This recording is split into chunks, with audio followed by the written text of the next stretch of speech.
Welcome to the Hollywood in Toto podcast. Entertainment news and reviews without the woke Hollywood narrative. Free speech, free expression. Now that's entertainment. And here's your host, award-winning film critic, Christian Toto. The man behind the most controversial film in ages is a mild-mannered guy who lives far from Hollywood. He's director Justin Folk, someone who doesn't strike you as a rabble-rouser at first glance, or second. He still made the most talked-about documentary in recent memory for The Daily Wire. What Is a Woman hit the conservative platform 1 year ago this week, but even before the title question was asked, it stumped more than a few people. Supreme Court Justice Ketanji Brown Jackson got that film's question during the confirmation hearings. She flunked the test. "I'm not a biologist," she said, making Justin Folk's point, and the film's point as well, better than any ad campaign could. That was just weeks before the film's release. Now, you're not familiar with What Is a Woman? Well, Daily Wire personality Matt Walsh travels the country and beyond to ask that simple question. He asked doctors, scientists, professors, and more, and spoiler alert, more than a few are stumped. Here's a sample. What is a woman? Can you tell me that? Well, you're at the Women's March. You must have some idea. Please, if one person could tell me what a woman is. You are not here for women. We ask you to leave. What is that? I'm a husband. I'm a father of four. I host a talk show. I give speeches. I write books. I like to make sense of things. A woman is not anything in particular. There is not one particular thing. It could be many things to many people. Some women have penises, right? Some men have vaginas. I like scented candles. I've watched Sex and the City. Yeah. How do I know if I'm a woman? That's a great question. You're not a scientist. Rolling Stone slammed the film as transphobic, and it wasn't alone, but it actually didn't watch the film before saying so. It's pretty much what happened with film critics. Most of them flat out ignored it, hoping it would just go away. It didn't. This week, the Daily Wire put the movie out on Twitter and its website for free, very briefly. You have to go behind the paywall. You have to be a subscriber to see it normally, but they wanted to celebrate that anniversary in what they thought was the best way possible. And all heck broke loose. It was like Twitter pre-Elon Musk, where the censors were ruling the world, and, of course, free speech took a backseat. My take? I think art should provoke questions and conversations. It's meant to challenge the status quo and force people to really consider and reconsider topics in new and provocative ways. That's what art does, and art shouldn't be banned. Now, Folk shares some of the behind-the-scenes secrets with the Hollywood in Toto podcast, including what worked about the film, the secret to its success. He also hints at a new project which could be even more incendiary. Hard to believe, but I wouldn't put anything past Justin Folk at this point. Not only is he a powerful director, but he also made No Safe Spaces a few years ago with Adam Carolla and Dennis Prager. That film warned that what was happening on college campuses, the suppression of free speech, might just trickle out into the culture at large. Boy, was he right. Justin Folk has his finger on the pulse. Not everyone likes it, but he knows what's going on, and he's provocative enough to share those stories. Here's my conversation with What Is a Woman director Justin Folk. Justin, thanks for coming back on the show. Now, What Is a Woman came out on the Daily Wire's platform, and that means it's not on YouTube, it's not on Netflix, it's a smaller distribution. It just is what it is. But I'm going to argue that it's had a pretty significant cultural impact. And I think, I want to see if you agree, and also maybe share, maybe this is an obvious one, but just share some examples of how it altered the conversation, how it came up in different ways. I can think of one Supreme Court moment that certainly jumps to mind. Yeah. But let's start there and how you saw the culture react to the film. Well, it's been beyond my sort of wildest dreams in terms of grabbing the attention of culture and bringing to light this issue that people really didn't know how to talk about it. I guess that's the answer to your questions. The conversation wasn't really there before. People saw this issue with the gender ideology, and they really didn't know how to react to it. They didn't want to be called a bigot or a hate monger or anything else, and so at their places of work, or even if they're dealing with this at their kids' school or other places like that, they just didn't know how to talk about it. And they didn't know, it didn't feel right to them in many ways, but they didn't have A, the courage, and B, sort of the response to this thing. And so what the film did was tell a entertaining story that asked a simple question. And that question really has become a movement. And in the question itself, what is a woman? It really brings to light an important issue, which is the issue of sort of truth, which is, do we value truth as a society, biological truth, scientific truth? And this seems to be the issue where it's all just come to a head over this gender ideology movement. And so I'm proud of the fact that the film uh, not just changed the conversation, but I think in many ways it got the conversation started, and it gave a lot of people that felt sidelined or didn't know what to say about this. I think it gave them a voice in some regard, because they could kind of point back to the film and say, no, you know what? I stand for protecting kids from surgeries, harmful surgeries and hormone therapies that are going to affect them for the rest of their lives. I stand for protecting women's spaces. I stand for truth in general, and this sort of standing against this kind of postmodern relativism that everybody can have their own truth. Mm-hmm. And so I think it gave a lot of people voices that didn't know how to talk about this issue, thankfully. I think it's a great point. I'd also add that it's ironic because we're living in an age where we have a zillion ways to speak, whether it's on social media or different platforms, or publishing your own books, and yet we're still stifled in certain ways. And I agree, this was a way to kind of push that conversation forward. Now, I guess I put this gently. Some of the people who are featured in your movie don't come off well, and I think that's being as kind as possible. Do they circle back to you after the movie is released and complain, or anything? Was there anything like that, or did they stay silent after that?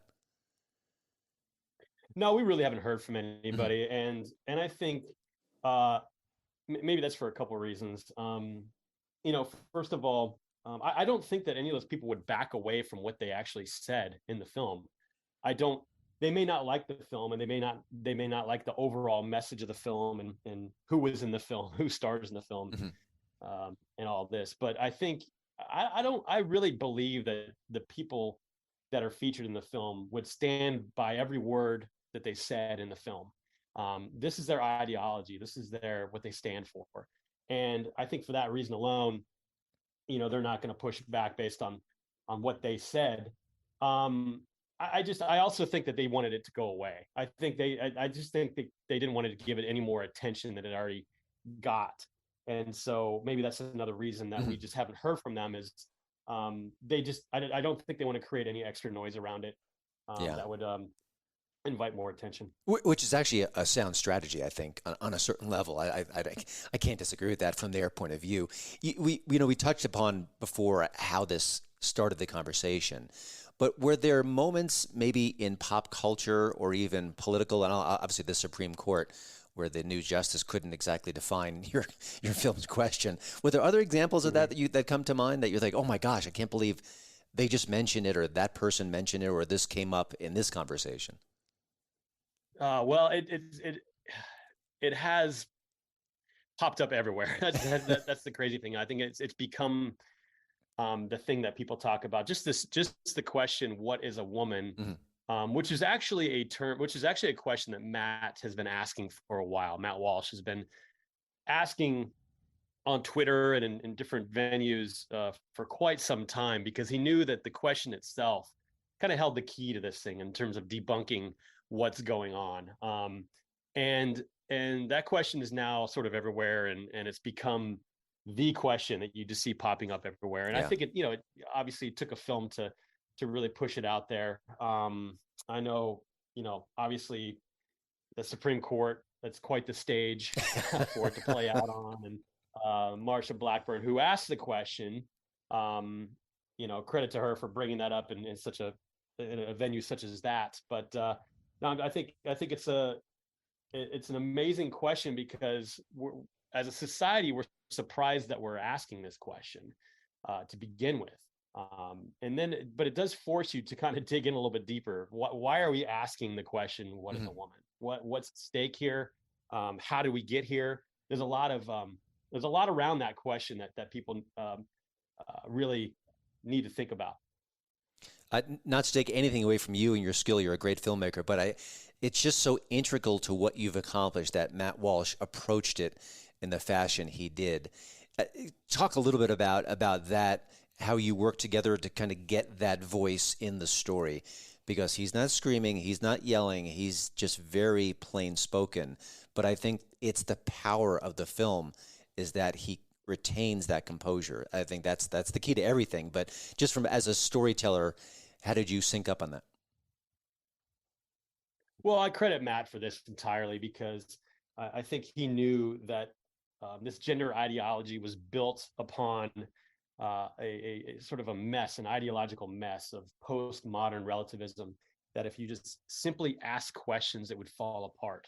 He knew that already. I mean, he knew that before we began. And when he told me that was the sort of the Socratic method technique that he wanted to employ, I just thought that was great, because with such a controversial and crazy topic like transgenderism, me as a filmmaker, I didn't want to go out there and make a film that was just a bomb throwing attack film that people could disregard as some sort of a right wing propaganda.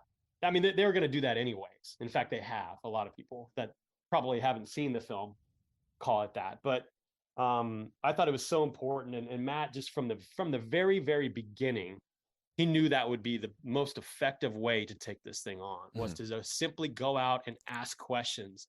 And then in the process of working together, this was Matt's first film that he'd worked on, and so I often would remind him, hey, listen, we don't need to in every scene,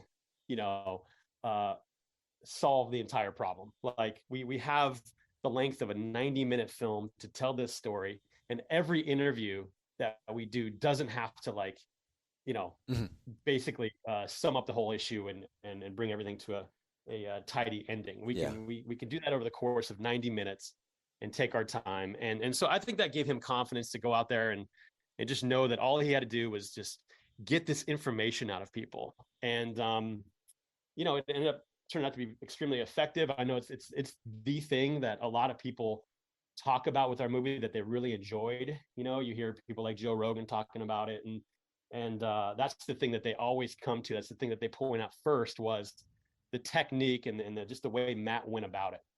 Gotcha. Now, the film has had a lot of critics. I think many, if not most, probably haven't seen your movie, which is not fair, of course. Have there been any barbs thrown your way that you thought, that does make sense, or I give them credit, or maybe I could have done it differently? I mean, has there been any criticism that you thought was actually well-founded and thoughtful and something you could process for future projects? It would have been interesting if there was. We've gotten a lot of criticism, but none of it's really been constructive. It's all just been kind of more attack the messenger type of criticism. Matt Walsh is evil and a maniac, and all this, but it has nothing to do with the film itself. I don't know if people can really argue on the merits of the points that are being made in the film, and I think it's that way because of who we put in the film. We didn't just make this sort of a partisan, sort of a one-sided thing. There's a reason we put, for example, Scott Nugent in the film, who is a transgender person who knows these issues backwards and forwards. And I don't know how you would look at what Scott has to say and say, well, that's wrong. And so I think we took great care about who was in the film, what was actually being said. And the criticism thus far hasn't been, well, they simply got this wrong, and here's the scientific data to prove that. Or if you do it that way, then this.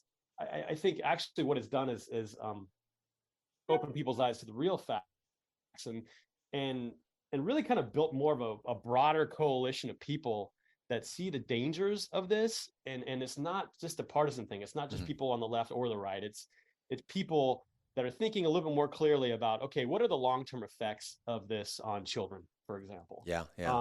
And so, so I'd have to say I haven't heard a whole lot of constructive criticism. There's been a lot of criticism, but not necessarily of the constructive sort. Looking at you and your career, previous film was No Safe Spaces, which if you haven't seen is excellent, and obviously this too, even other projects. That's the I feel like you're working on films where Matt Walsh becomes the lightning rod, where it's Dennis Prager and Adam Carolla taking the heat if it does get heat, and then you're able to kind of stand back as the director. You don't have a world famous name as of yet, which is a good thing, right? But I was kind of curious. Do you feel heat within the industry where your colleagues give you heat for saying, "Why did you do that kind of movie?" Or have you been able to kind of in a way avoid some of the more explosive rhetoric just because you were behind the scenes, behind the camera? Yeah, I'd say I'm pretty fortunate. I get to go out and do my work, and with relatively, as an anonymous filmmaker to some degree. I'm not in front of the camera, so my face isn't out there. I'm purposely not really that active on social media. I kind of like being that guy. I kind of like the guy that just takes somebody like a Matt Walsh or Adam Carolla and elevate their voice. Um, it's a nice position to be in, and I hope to continue to work that way. I don't need to be that guy in front of the camera, and it allows me to kind of do my job. And obviously, the criticism does come my way eventually, but usually that criticism is distilled down to things that have to do with the story itself, Yeah. and not about the main character. I don't have to worry about like Matt Walsh being criticized. That has nothing to do with me. And although I stand with him in what he's saying, I don't feel a lot of that criticism. He does, unfortunately. He's the one that really gets Oh attacked, gosh. and has various security threats and things like that. And thankfully for me, I keep my head down and put a great team together behind the scenes, and we do our work and try to tell a great story. You mentioned Matt Walsh. I'm Carolla. Are there other cultural figures that you may have nothing on the docket right now, but you think, gosh, I like what he or she has to say. I wouldn't mind doing a film with that person and taking on some of their points or conversations. Anyone come to mind? Yeah, I mean that's a big question, but yeah, there's definitely people that I really hold in high regard. I had the chance to work with Mike Rowe a while ago on a short documentary for PragerU called Trading Up, and it had to do with the trade industry, trade school versus going to university. And working with Mike Rowe was just, even though it was just a short couple of days, was an incredible experience. The guy is just an American gem, and what he has to say is so important for this country right now. And so, yeah, I'd love to work with him again. There's other people that I have not met that I admire. I'm kind of interested in some of these stories that you hear from that pop up from time to time, where somebody mentions something about this country that's unique and different. And like, for example, not that we would work together, but I found it intriguing that the music artist Pitbull was remarking recently about just America and the American dream and how real that was for him and how this is such a great country. And I just thought that was fascinating. I thought that was interesting, and I was like, wow, I wonder if a story like that could be told about somebody coming here to this country and achieving these dreams and talking about America in a very different way than the media is talking about America today. Yeah. It's been a year, and I know you can't go back and tweak your film unless you're Steven Spielberg and you want to swap out the guns for walkie-talkies like you did with E.T. But is there been anything in the last 12 months that you thought, gosh, if I could have explored that angle, that story that has just developed, that would be a great complement to What Is a Woman?